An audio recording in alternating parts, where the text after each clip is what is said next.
Welcome to BR news. Chilakaluripeta గ్రామీణ బైపాస్లో ఈ నెల 4న ఘోర ప్రమాదం. 5గురు బీటెక్ విద్యార్థులు మృతి చిక్కుబడి వీడింది. ట్రాక్టర్ల లోడుతో వెళుతున్న భారీ కంటైనర్ను ఓ కారులో వెళుతున్న వ్యక్తి ఆపడం వల్లే ఈ ప్రమాదం జరిగిందని పోలీసులు నిర్ధారించారు. కంటైనర్ను ఆపిన వ్యక్తి నర్సరావుపేట డిఎస్పీ కార్యాలయంలో పనిచేసే ఏఎస్ఐ కుమారుడే అని గుర్తించారు. ట్రాక్టర్ల లోడు కంటైనర్ను పక్కన ఆపాలని కారులో నుంచి దిగి చేతితో సైగ చేసినట్లు పోలీసుల దర్యాప్తులో వెల్లడైంది. బ్రేక్ ఇన్స్పెక్టర్గా అవతారం ఎత్తి జాతీయ రహదారులు బైపాస్లో అక్రమ వసూళ్లకు పాల్పడుతున్నట్లు ఏఎస్ఐ కుమారుడి లీలలు బయటకు వస్తున్నాయి.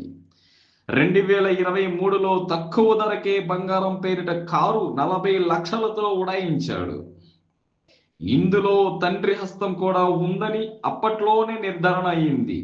ప్రస్తుతం ఈ కేసు ఎస్పీ వద్ద ఉంది. కుర్రాళ్లతో ఓ గ్యాంగ్ ఏర్పాటు చేసుకొని వారి ద్వారా తన నేర సామ్రాజ్యాన్ని విస్తరిస్తున్నాడు. గంజాయి సరఫరా, విక్రయాలు చేస్తూ కాలేజీ విద్యార్థులను మత్తులోకి దింపుతున్నాడు. వేరు చోట్ల రిజిస్టర్ అయిన ఖరీదైన కార్లు ఇతని వద్ద 5 ఉన్నాయి. ఇవి ఎలా సంపాదించాడు, ఎవరి పేరు రిజిస్టర్ అయిన ఉన్నదనేది పోలీసులు విచారణ చేపట్టాల్సి ఉంది.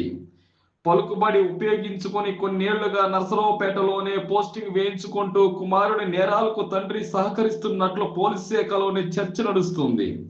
ఆదివారం చిలకలూరిపేట గ్రామీణ పోలీసులు ఏఎస్ఐ కుమారుడి నర్సరావుపేట నుంచి తీసుకువెళ్లి రహస్యంగా విచారిస్తున్నట్లు సమాచారం.